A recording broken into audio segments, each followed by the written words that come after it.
At the outset, a privileged few had full rights, while many others were forced to find their own pathways to equality. Then a wave of women stood their ground. Faced with many dead ends, they drove relentlessly along narrow roads and around uncharted bends, until at long last one group's great accomplishment led them straight away to better but still uneven and unequal days. A second wave made progress, but faced many obstacles and came up short of its goal. It's been a man's world for a long time, but maybe someday we'll be able to say that equally so, it's a woman's world. A show which looks at any and all topics under the sun from a woman's point of view. Featuring Alli Naithani. Co-hosted today by Uma Janga and Nadia Giordana. Here's Alli. Welcome to the show, and welcome to you, Uma Janga. Thanks for being with us again. Thanks for having me here, Alli. It's great to be here. Always a pleasure. I'd like to also introduce Nadia Giordana. Welcome, Nadia. Hi, I'm delighted. We're happy to have you. And you are a writer, a blogger, and you also host a TV show called Women's Vision TV. Women Vision TV, yes. Excellent. All right.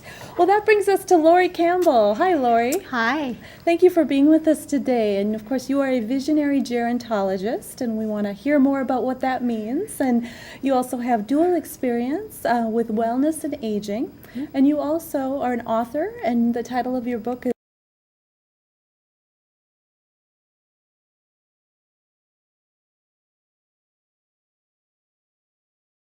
Love talking about age Awaken potential. Your All right, well, we want to hear all about it. And you also have a TV show. Many of our which is viewers called might not be familiar with the AgePotential word TV. like visionary Correct. gerontologist. Yes, Could you it's please exciting to be explain to here. us what that means? Sure. Well, as a visionary gerontologist, I really choose to report as well as see aging as it could be versus as it presently is being depicted, or how most people have their envision growing older. So, and that is based on the latest research and also the thrivers in not only my research, but other research studies as well, that they are living this out. They're putting skin on research. So that's where the visionary, what it could be for all of us. It's such an exciting adventure growing older, if we can only, wrap our mind around that. Thrivers, when you mean, what do you mean from your perception? Thrivers means, who are thrivers? Thrivers are really people that don't buy into the ageist point of view. They really expect to maintain health, vitality, and purposefulness, and they act on that expectation, and they live their life potential, whatever that may be. And I do really want to make sure that everyone realizes to live out age potential or to be a thriver doesn't necessarily mean to be without disease or disability. It's just not letting it define you or hold you back. And most importantly, they don't use their age as an excuse, or a limitation, because in and of itself, we know it's not. And Lori, when you talk about age potential, do you mean that for anybody at any age? Oh, thank you for bringing that up. Absolutely. Age potential is really a new perception of how to think about our age, no matter what that is. We are pure potential at every age and every stage of our life. So living out our age potential is really embracing and really growing to love ourselves at every age that we're at, and thriving and being the best that we can be it if we're 30 or 90. So yes, this message is for everyone. Oh, I'm And really Lori, surprised. you have a philosophy about how we think, or how we age, or how the quality of our life depends upon the quality of how we think, and how that translates into the quality of how we age. Absolutely. Most of us, our belief system around growing older is steeped in myth versus truth, research truth. So I felt it important to coin a new phrase, and it's age potential, because my intention is to shift the association of age to potential. Think aging, think potential. Because you know what? We cannot begin to create or live a life of thriving until we first know it's a reality and Secondly, that we know it and believe it for ourselves, that it could be a possibility. So that's the awakening. And then I really believe that aging starts in the mind. So age potential really focuses on the mindset. And when I say mindset, that really includes the belief system, our thoughts, our perceptions, our emotional health, how we feel about ourselves going through these different ages and stages in life. Lori, you were talking earlier about the disease that might hit some of us as we go on in life and age. And so as you talk about this whole concept that you're bringing with age potential and we can empower ourselves to make changes in our lives, help me understand, though, so somebody gets a disease, right? Or gets like a cancer, for example. How do I continue to empower and when I've been hit with something that could be very, very difficult to deal with in life? Can you speak to that a little bit? Absolutely. And you know what? It's so important for all of us to really adhere that we are predisposed to disease. There's no doubt about it. We have a genetic predisposition, but it's not our fate because we have influence how our genes play out. So we're not victims to our genes. But if in fact, if one of the diseases that we are predisposed to plays out, once again, we should just take it as a wake-up call. What is it in my life that's causing this? And it's one of the number one precursors to disease is stress, inflammation. So once we get that calmed down, maybe through deep breathing, remember, most people feel out of control when they grow older, less and less in control. Two things we have control over is our thoughts and our breathing. Do you know most people don't breathe, but maybe 30% of their respiratory power. And so we want more deep breathing using that diaphragm, which is the major breathing muscle, maybe meditation, journaling, but most importantly, getting to the stress. What is causing the stress? Why are we not in harmony with our body, working with our body to keep us healthy and in that harmonious, healthy state? It may be a soul-sucking job. It may be an abusive relationship. Maybe it's something that inside of us, we know we have a calling or a passion that we've just never allowed ourselves to really act on. All of these things, or bitterness that has festered, those are all important biomarkers for aging down to a cellular level. So that makes a lot of sense to me on a lot of levels. But when I think about the practicality, just everyday life, right? So if I'm in a soul-sucking job, well, that's my monetary, that's my way of life. And I feel like it's hard to get out of that. So you may recognize that, wow, this job is really stressful for me, and it's hard for me to continue, but it pays the bills, and it's easier to just keep going than to put the pause button on and say, I need to change something here. So I'd like to hear how do you address that piece, Lori? And first of all, do you agree with that, though, that I believe it's hard for people to stop? Absolutely, and acknowledging that is so important. I think absolutely. That's very true because my husband got a heart attack when he was 34.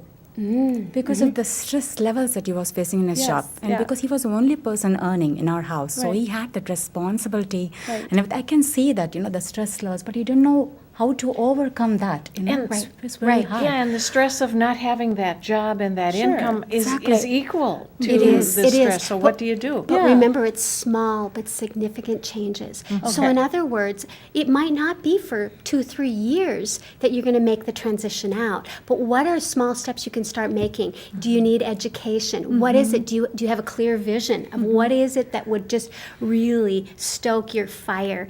And how are you prepared for you? Are you qualified for it? Do you need education, training, do an informational interview? Start those small steps. Do you know that your body will start getting excited because it knows that you're acknowledging, I care about you. We're on this path. Right. Even though it may me staying in the job or the position for 2-3 years, but you're on the path. You have a goal. You have an end point. So getting yourself, in the meantime, affirming yourself. I can change. I will change. I choose to change. I'm worthy to change. It may not happen overnight, but it's going to happen. And claim it for yourself. Claim it. So I think what you're saying is that what I'm hearing is some of those small steps can give the confidence, can start awakening you to see that, there maybe can be a different kind of life, and maybe that will, it might take some time, But that might be those small steps. The key is to getting to that final end goal. That's Once the you're main on that thing. path, Yes. you're going to feel better because you know you're working towards that end. Right. Yes, Absolutely. People are scared of timing. Actually, they don't know how long it's going to Sure. take to them, to get to the change. Right. I don't know how to make them understand you can do it. There should be a first step for everything. I think we should. I make love a- that. Taking the first step is usually the hardest. Uh-huh. But once we do that, Yeah. and then get yourself an accountability buddy, meaning tell somebody else, I'm committed to this. Keep Sure. me committed. Come alongside of me. Get in a mastermind group that can hold your vision. And somebody else that's working towards something that just excites you, that just, revs you up, gives you energy, more of what I call a compelling future. That's what thrivers do. Thrivers always, they revel in the moment, but they really look forward to a compelling future. Always keep evolving and, learning. They're lifelong learners. So, and just allowing ourselves, giving ourselves the opportunity to keep growing and evolving. Right, and I think you said on your website, your own power lies in your belief system, in that power to make change or to be who we are starts with us. Is that Absolutely. Is that We are right? the number one influence in our health and aging journey. And the number one saboteur to living out age potential is really that people unknowingly give their power away. They really believe their destiny lies in a doctor, a medicine, maybe their circumstances, in their genes. But remember, because of all this research, like science of epigenetics, our telomere research, all kinds of things, we are the number one influence. We really, truly are. Up to 90% of our influence is within our capability of influencing that. So, wow, this is an empowering message, and that's why I had to bring it to the world. We are not victims. So we just have to start acting on that and living life to the fullest. Okay. We forget that. Easily, I Yeah. think sometimes. Yeah. Yeah. Definitely. And even getting an aging role model. How many of us know people, like Nadia, she's profiled in my book, who are living their life according to their dreams and aspirations, and it brings them vitality, purpose, and meaning. And so just even getting to know them, befriending people of every age. So if you're 30, you may want to get a role model like at 50 or 60, because that you can relate. If you're 50 or 60, maybe someone at 70 or 80. Right. Yeah, and start envisioning yourself at every age with all kinds of fun, exciting things that you still want to learn about and evolve and grow within yourself. Lori, if somebody wanted more information about the work you do you have a website? Absolutely, agepotential.com, and there's all kinds of things that they can get involved with. I have a free Age Potential quiz, all affirmations that I give. Affirmations are really just affirming where in the direction that you want your life to go.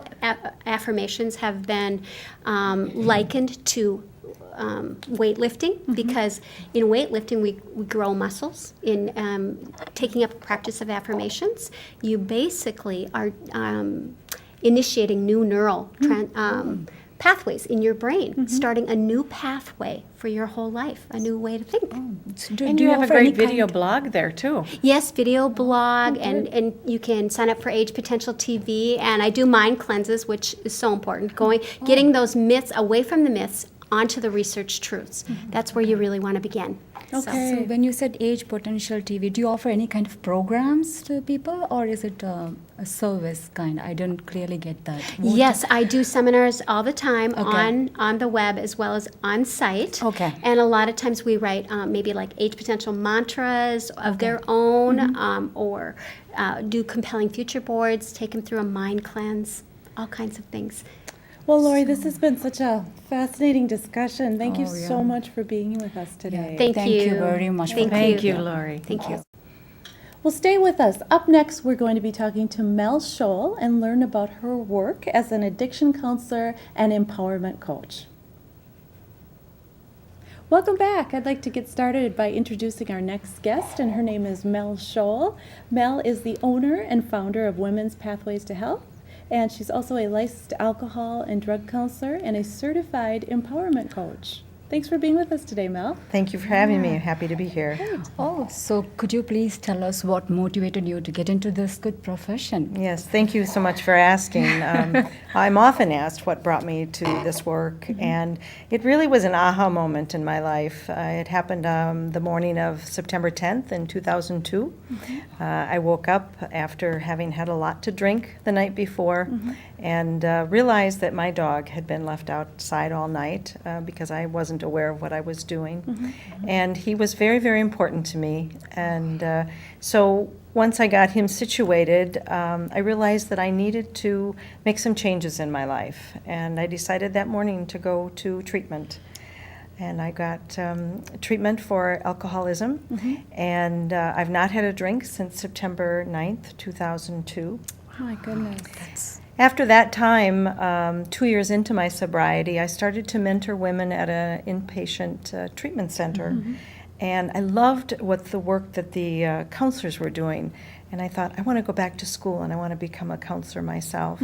And so in 2005, at the age of 53, I went back to school and became a licensed alcohol and drug counselor. And I knew then, excuse me, that I had found the work that I was meant to do. And after that time, a few years later, I went to the Empowerment Institute and became a certified empowerment counselor, or coach, actually.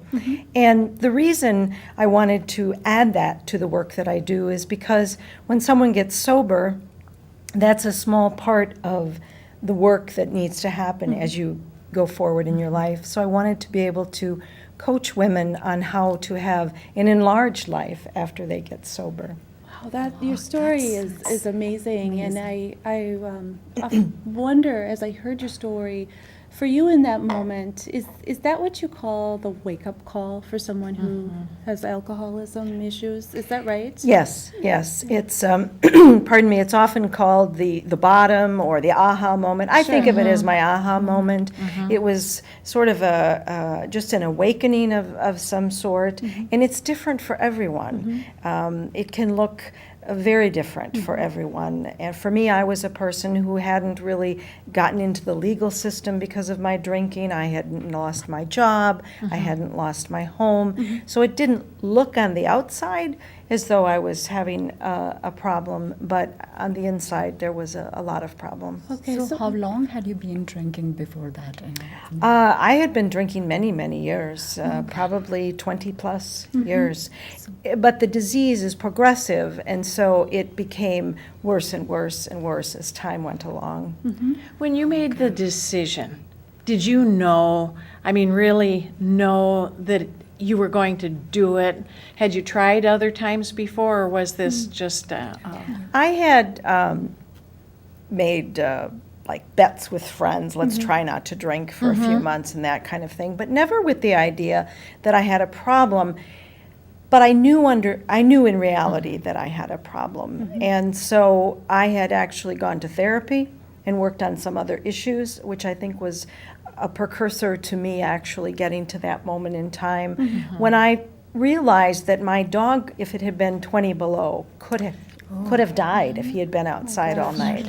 So it sort of all came together at that moment. And so I would assume that each experience is each individual's own. However, one that I wanted to ask you was that when you said, I haven't had a drink since that moment, I think you said September 9th, 2002. I have often heard with people who have alcohol issues that, I just would never be able to walk away from it. I just would never be able to put that down. So I just want to call that out to say, for people that feel that, there's a possibility here. Is that fair to say, Mel? That's very fair to say. The disease itself is a disease of remission and also relapse. I'm considered in long-term remission because I'm 11 years sober. People often do have relapse situations, but that's not to be considered as failure. Okay. It's really about getting back up and moving forward and trying again. Okay. And when people go to treatment, it seems to me that that's is it a safe environment where things are structured and there's a mutual understanding amongst those in the treatment. But Mel, when they get out of treatment and they come back to their everyday life, That's the difficult part. Exactly that. I would Yep. think that Yeah. so as your work as an empowerment coach, then help us understand what do you do? What kind of empowering messages or what do you say to clients to bridge through that? Right? Well, thank you for asking that, because it really does work very well together.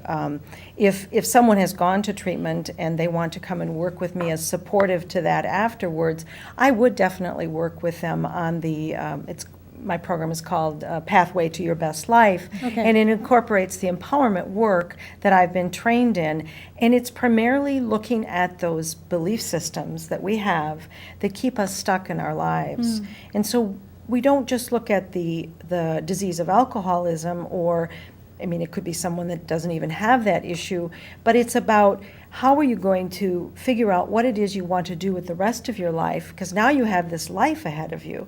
When you're drinking and in your addiction, your life is very, very narrow, and now you want to enlarge your life. So we look at the thought processes that people have, that often they have from the very beginning of life. As children, we get them. You're not good enough, you're not smart enough. With women, 3 identifying issues often bring them to addiction: trauma, self-esteem issues, and also shame and guilt. And so I work with women on those issues and getting those thought processes turned around into affirmations. Oh, so do you deal with women only who have alcoholic issues or other kind of problems too? I was right? wondering about Yeah, that. because Yeah. people nowadays, there are people who take lots of medicines too. Nowadays, I'm hearing a lot, trust me. I've been hearing they're just taking medicine just for nothing. They feel good just Even because they feel good. prescription drugs. Yes, particularly after a certain treatment, if they're used to certain kind of medications, I don't know whether to name the medication or not, but there are certain medications that make them feel like taking it again and again. So they're just consuming just without any reason. So do That's you an deal with- That's an excellent question, and yes, I do. I deal with women who deal with alcohol and drugs. I mean, it could be cocaine, it could be. Okay. But you bring up, Uma, you bring up a very good point, because the rising problem for women today are women who are using prescription drugs. And they feel because a doctor has prescribed them, if they develop a problem with them, in their mind they're going, well, a doctor prescribed it, so it must still be okay. Exactly.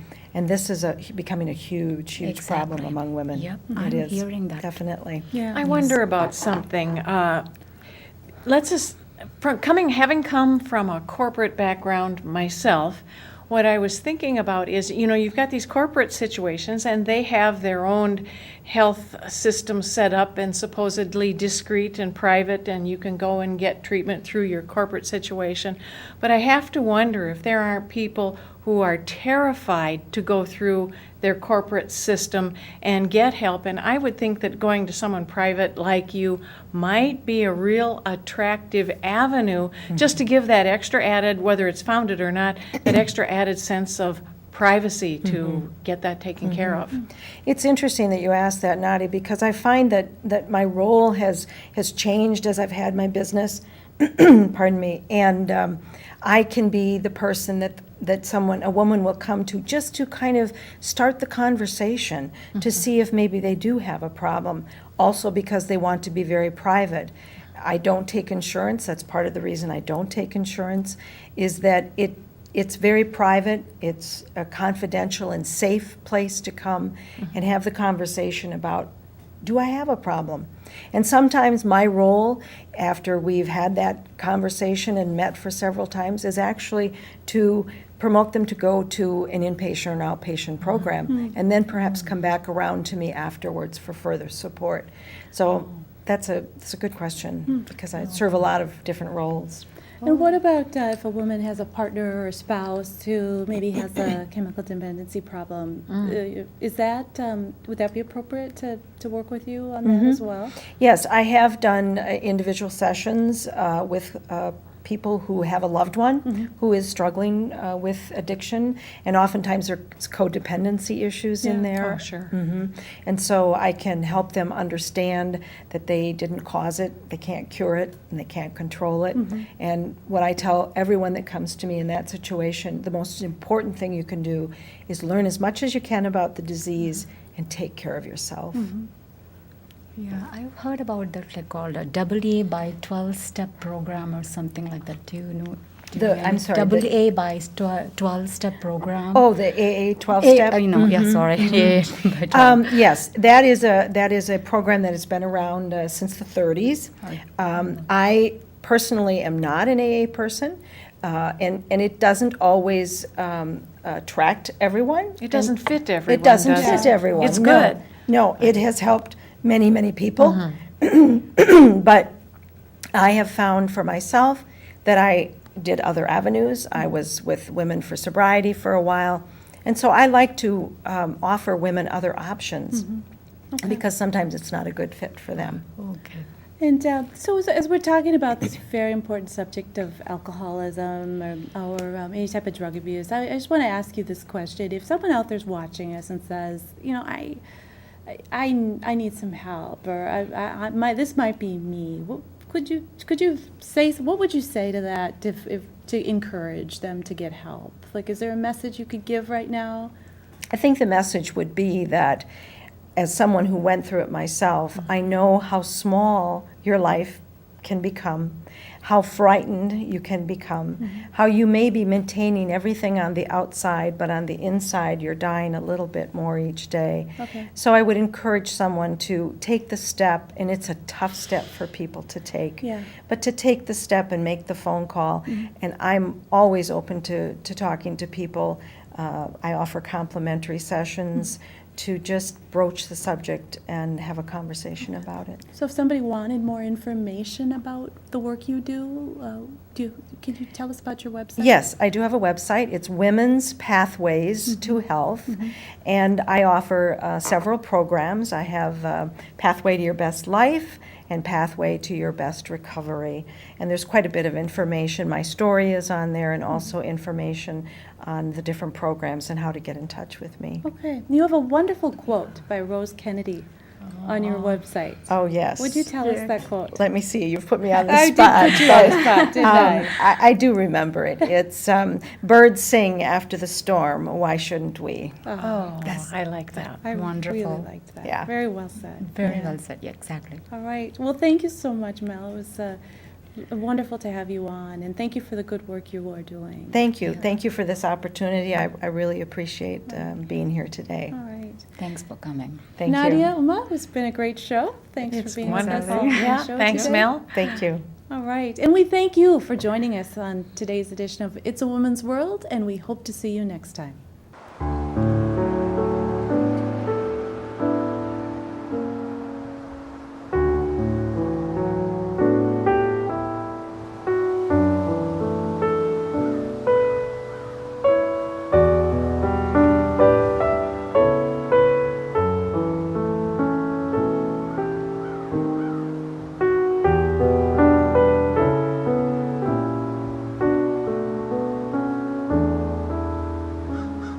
Thank you.